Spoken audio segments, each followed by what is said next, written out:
السلام عليكم ورحمة الله وبركاته. الحمد لله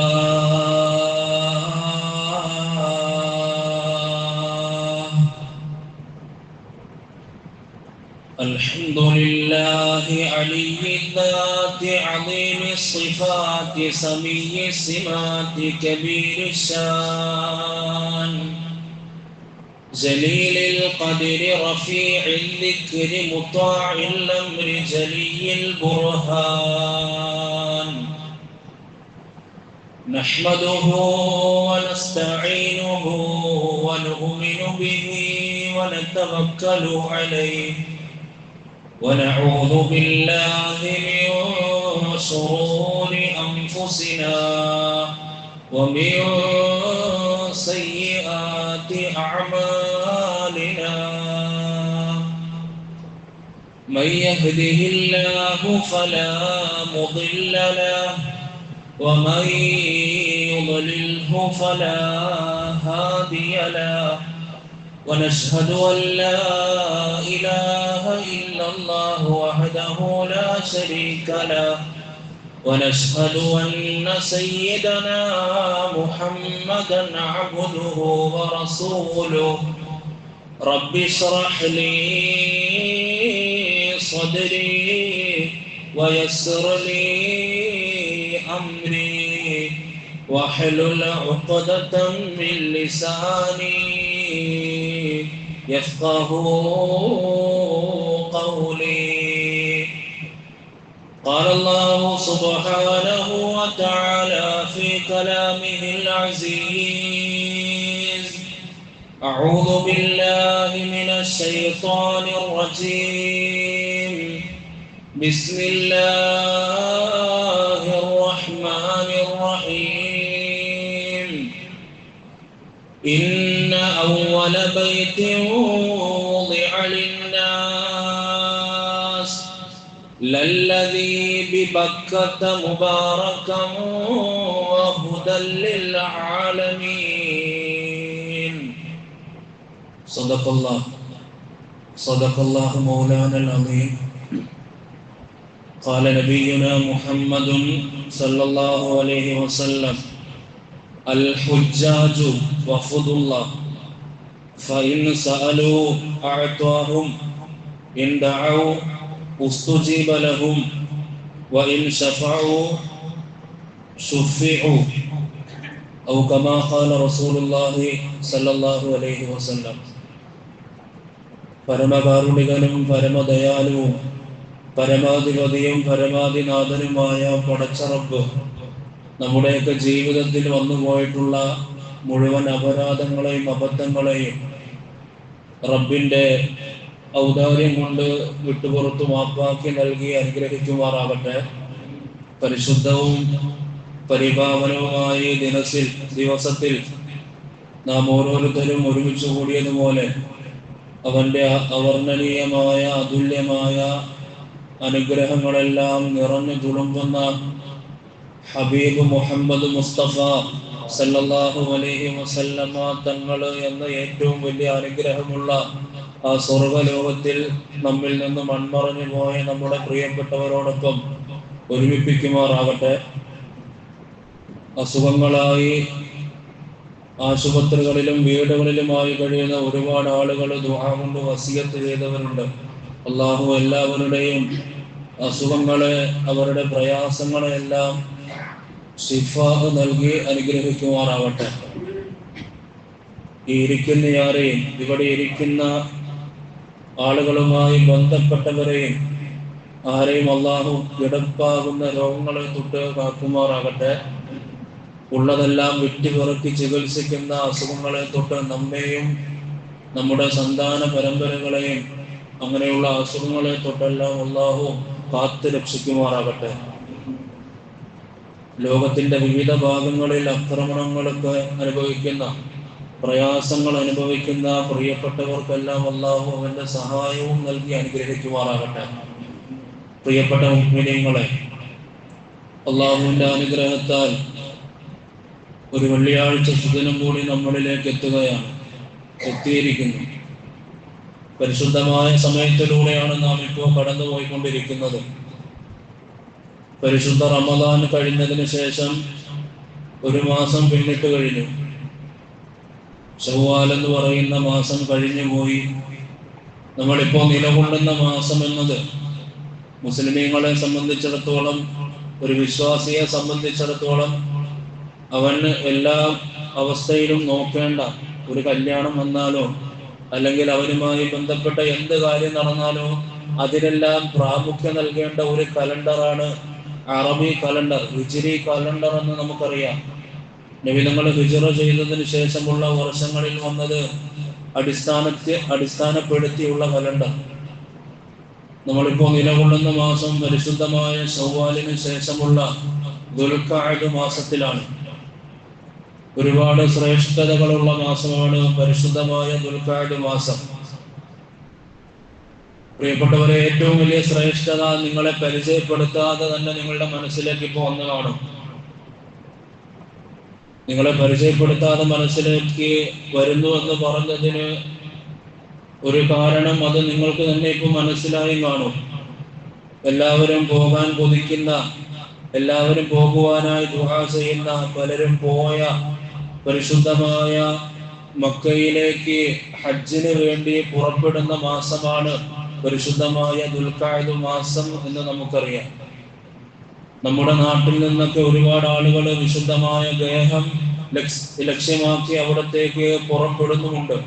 അള്ളാഹു അവരുടെ എല്ലാം യാത്രകളെ കബൂൽ ചെയ്ത് അനുഗ്രഹിക്കുമാറാകട്ടെ. പ്രതിസന്ധികളെ തൊട്ടെല്ലാം കാത്ത് രക്ഷിക്കുമാറാകട്ടെ.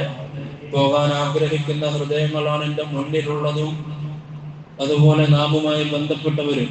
അള്ളാഹു എല്ലാവർക്കും മരിക്കുന്നതിന് മുമ്പ് ആ പരിശുദ്ധ ഖുർആനിന്റെ മണ്ണിലേക്ക്, അതിനോടൊപ്പം തന്നെ നമ്മുടെ നേതാവ് സയ്യിദുനാ റസൂലുള്ളാഹി സ്വല്ലല്ലാഹു അലൈഹി വസല്ലമ തങ്ങളുടെ കാൽപാദം പതിഞ്ഞ, തങ്ങൾ ജനിച്ച മണ്ണിലേക്ക് ഒരു നിമിഷമെങ്കിലും കാണാൻ അള്ളാഹു ഭാഗ്യം നൽകുമാറാവട്ടെ. പ്രിയപ്പെട്ടവരെ, അപ്പോ ദുൽഖഅദ് മാസത്തിലാണ് പരിശുദ്ധമായ മക്കയെ ലക്ഷ്യമാക്കി പുറപ്പെടുന്ന, ഹജ്ജിന് പുറപ്പെടുന്ന ആളുകൾ യാത്ര തിരിക്കുന്ന മാസമാണ് ദുൽഖഅദ് മാസം. 12 മാസങ്ങളിൽ 4 മാസങ്ങളെ അല്ലാഹു സുബ്ഹാനഹു വ തആല യുദ്ധത്തിൽ നിന്ന് ഒഴിവാക്കി. യുദ്ധം ഹറാമായ മാസമെന്ന് അല്ലാഹു പരിശുദ്ധ ഖുർആനിലൂടെ പരിചയപ്പെടുത്തി. അർബഅത്തുൽ ഹുറും, 4 മാസങ്ങൾ. ഞാൻ ആദ്യം പറഞ്ഞിരുന്നു ദുൽഖഅദ് മാസത്തിന് ഒരുപാട് ശ്രേഷ്ഠതയുണ്ട് എന്ന്. അതിലൊന്നാണ് ഇപ്പോൾ പറഞ്ഞു വെച്ചത്, ഹജ്ജിന് പുറപ്പെടുന്ന, അള്ളാഹുവിന്റെ കഅബാലയം ലക്ഷ്യമാക്കി പുറപ്പെടുന്ന ഹാജിമാർ യാത്ര തിരിക്കുന്ന മാസം. പരിശുദ്ധ ഖുർആൻ എടുത്ത് നോക്കിയാൽ സൂറത്തു തൗബയാണെന്ന് തോന്നുന്നു. സൂറത്തു തൗബയിൽ തന്നെ അല്ലാഹു സുബ്ഹാനഹു വ തആല പറഞ്ഞു വെക്കുകയാണ്, ഇന്ന ഇദ്ദത ശുഹൂരി ഇൻദല്ലാഹി 12 ശഹറൻ ഫീ കിതാബില്ലാഹ്. അല്ലാഹുവിന്റെ അടുക്കൽ ഈ പരിശുദ്ധമായ കിതാബിൽ 12 മാസങ്ങളെ രേഖപ്പെടുത്തിയിരിക്കുന്നു എന്ന് മുഹമ്മദ് മുസ്തഫ സല്ലല്ലാഹു അലൈഹി വസല്ലം. 12 മാസങ്ങൾ, അതിപ്പോ എണ്ണി പറയുന്നില്ല, നിങ്ങൾക്കറിയാമല്ലോ. അതിൽ നിന്ന് 4 മാസങ്ങളെ അള്ളാഹു യുദ്ധം കൊണ്ട് ഹറാമാക്കിയിരിക്കുന്നു. ആ മാസം യുദ്ധം ചെയ്യാൻ പാടില്ല. അതേതൊക്കെയാണ്? ഒന്ന് പരിശുദ്ധമായ മുഹറം മാസമാണ്.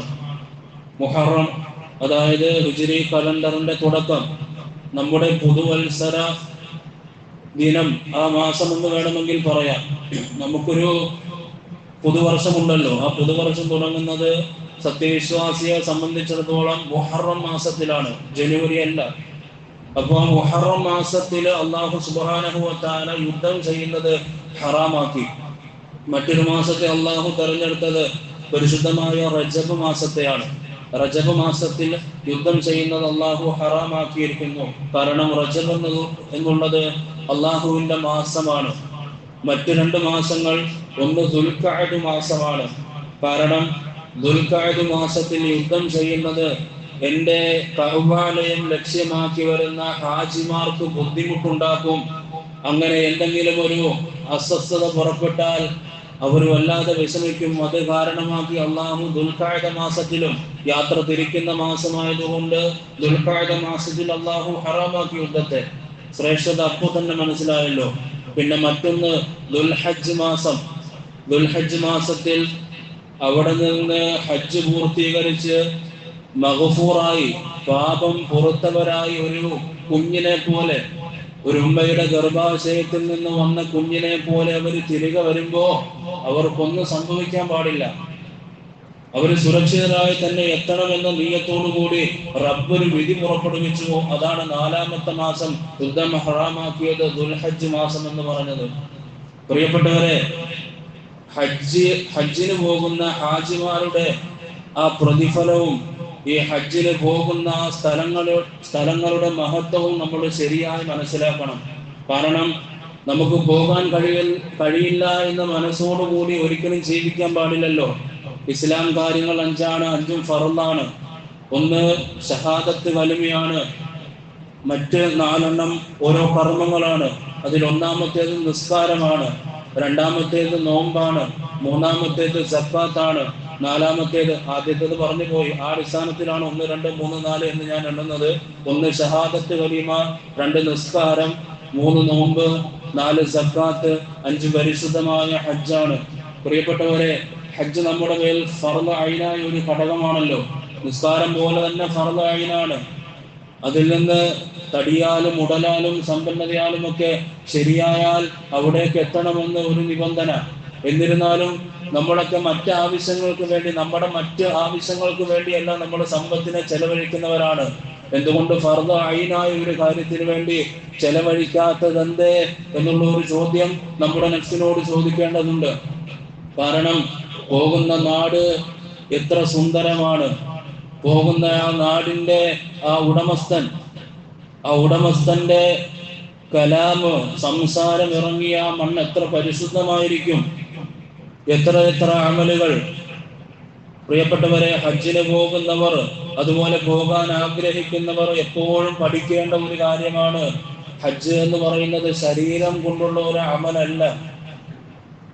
നമ്മൾ പുറം കൊണ്ട് നോക്കുമ്പോൾ ശരീരം കൊണ്ട് ചെയ്യേണ്ട ഒരു അമലാണ് എന്ന് നമുക്ക് തോന്നും. പക്ഷെ അങ്ങനെയല്ല.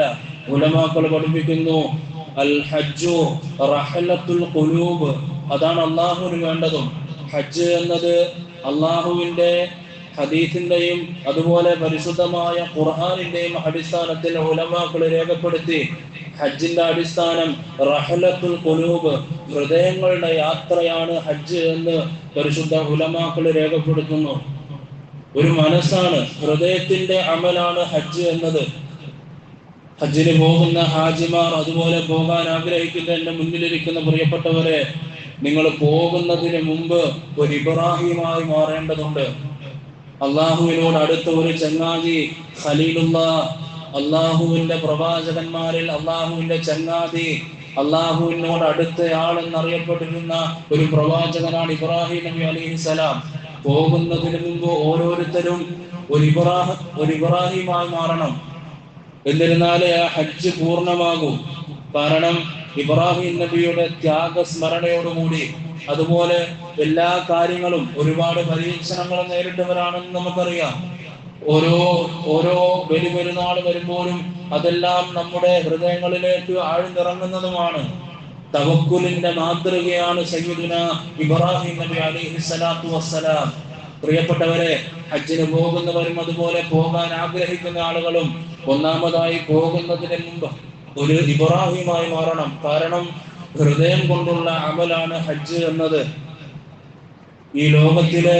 ഈ ഭൂലോകത്തിലെ ആദ്യത്തെ ഭവനം അതേതാണ് എന്ന ചോദ്യത്തിനുള്ള ഉത്തരം പരിശുദ്ധ ഖുർആൻ സൂറത്തു ആലു ഇമ്രാൻ തന്നെ നമുക്ക് നൽകി.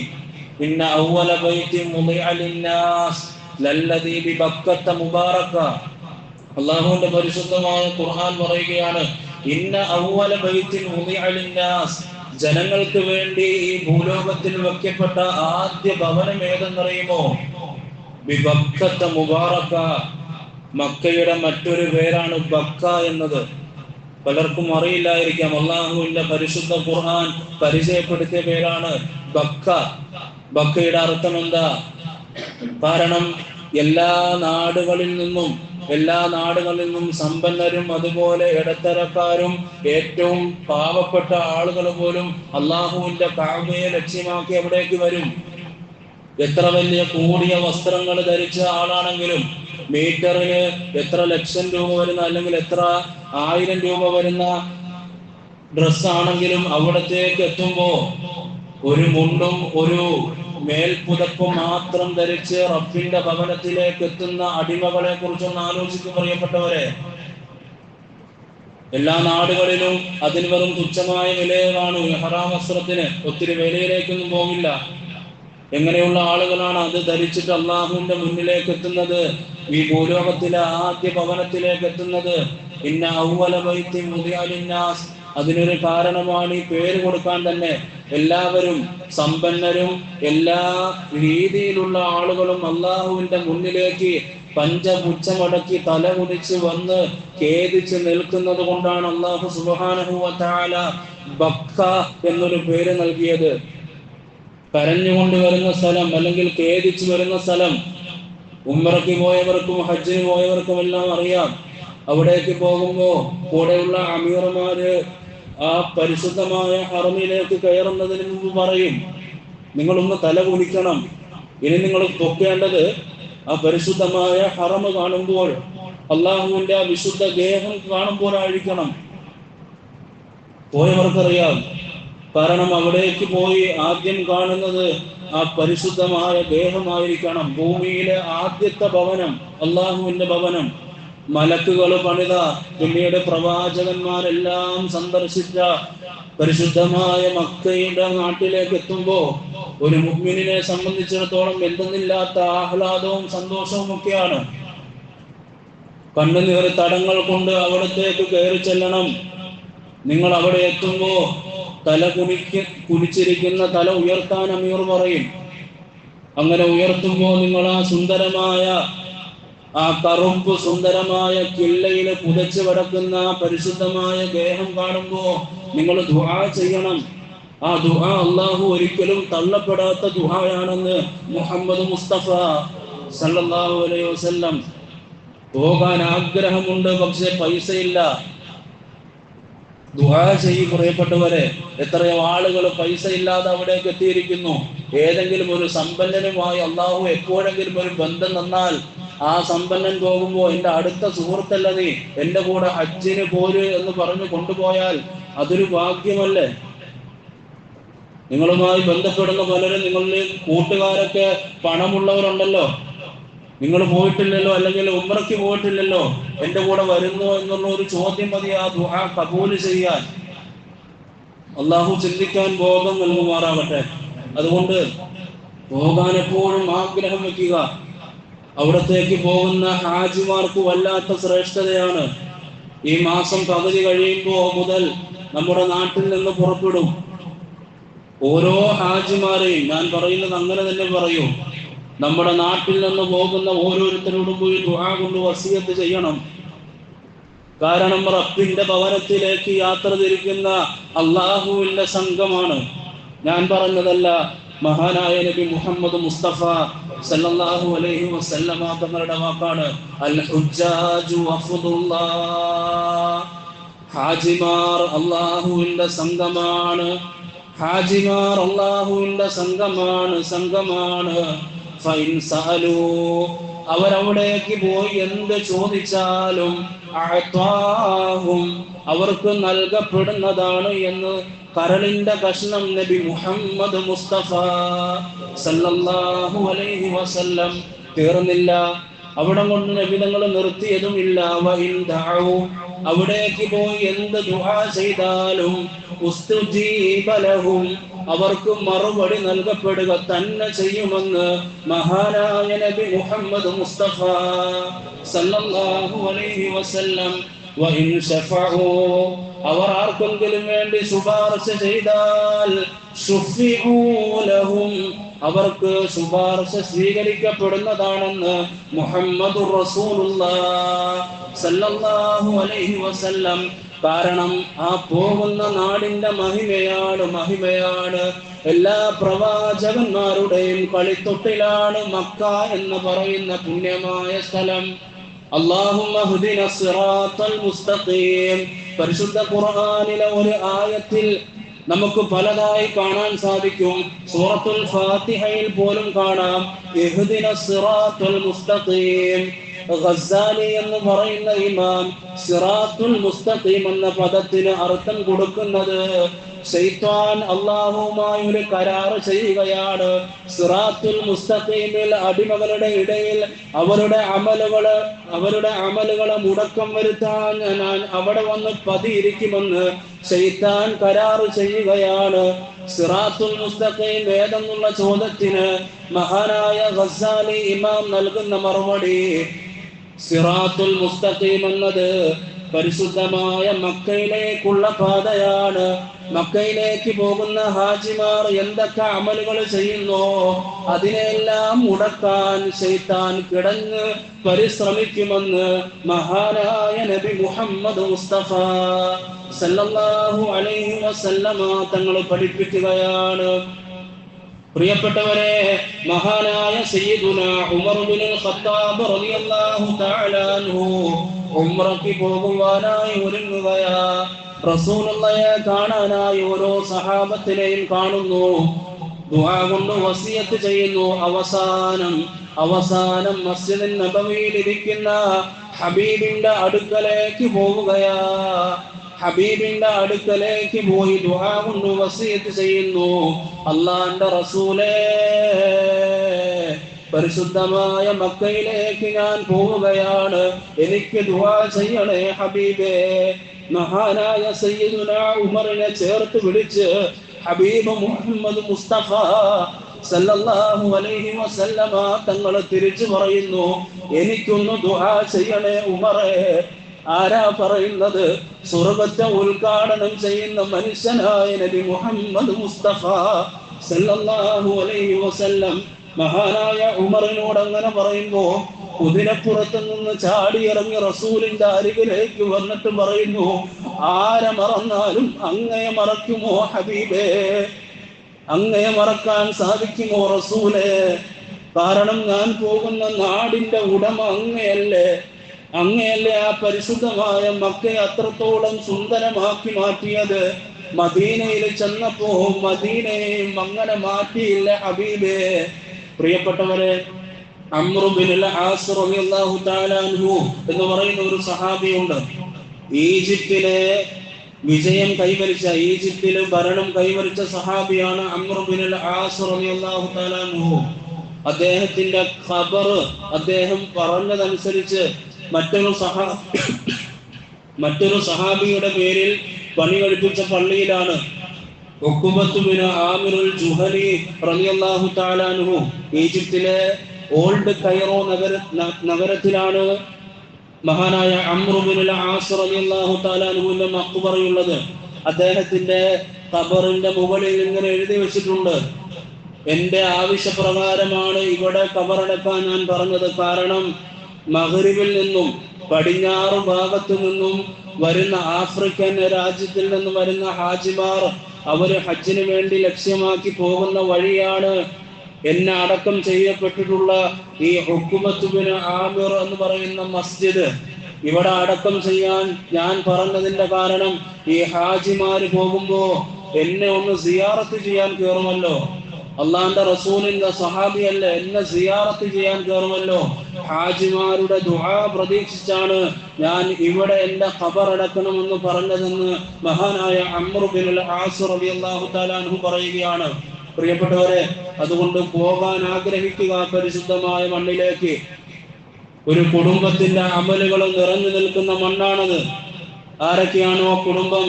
അള്ളാന്റെ റസൂലിന്റെ പിതാമഹനായ സയ്യിദുനാ ഇബ്രാഹിം നബി അലൈഹി സ്വലാത്തു വസ്സലാം, ഒരടിമപ്പെണ്ണ്. ആ അടിമപ്പെണ്ണിനെ ഇബ്രാഹിം നബി അലൈഹി സ്വലാത്തു വസ്സലാമയ്ക്ക് സമ്മാനമായി തന്റെ ഭാര്യ സാറ ബീവി റളിയല്ലാഹു തആല അൻഹ നൽകുകയാണ്. അതിൽ നിന്ന് ഒരു കുഞ്ഞുണ്ടാകുന്നു, ഭാര്യയായി സ്വീകരിച്ചൊരു കുഞ്ഞുണ്ടാകുന്നു, മകൻ ഇസ്മായിൽ.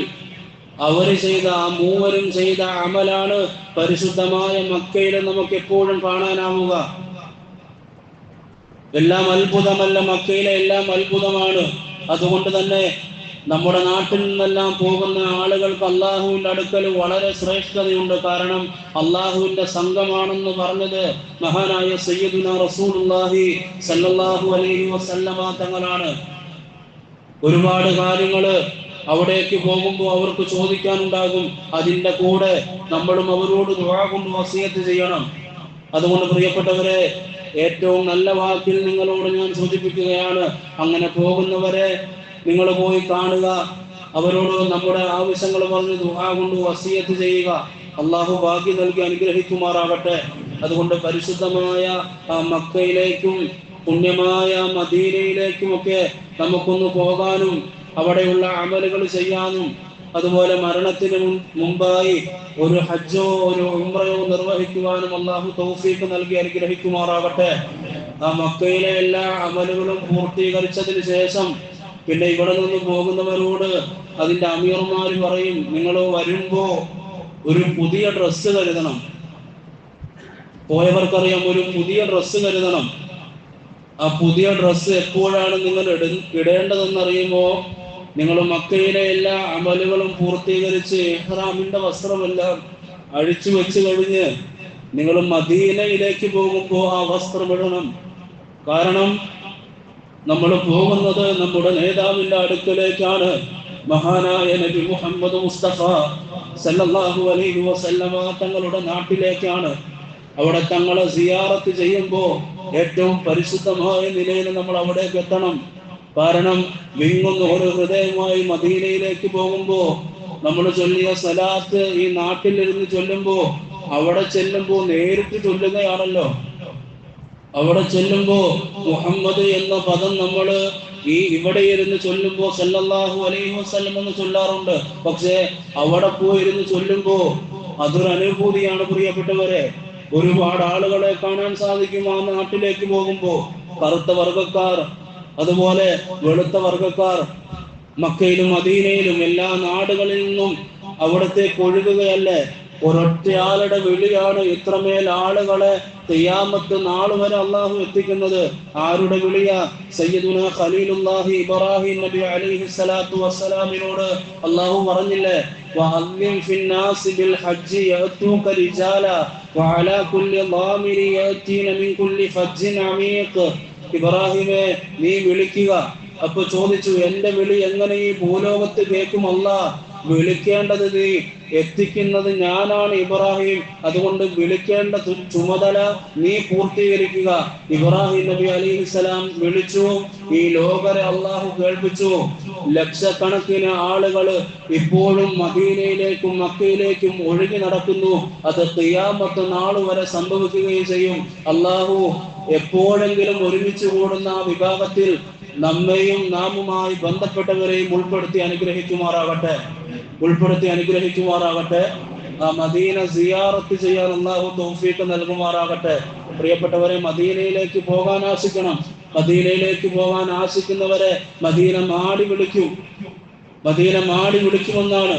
അതുകൊണ്ട് അസ്സലാത്തു വസ്സലാമു അലൈക യാ റസൂലല്ലാഹ് എന്ന് നേരിട്ട് പറയാൻ അല്ലാഹു ഭാഗ്യം നൽകി അനുഗ്രഹിക്കുമാറാകട്ടെ.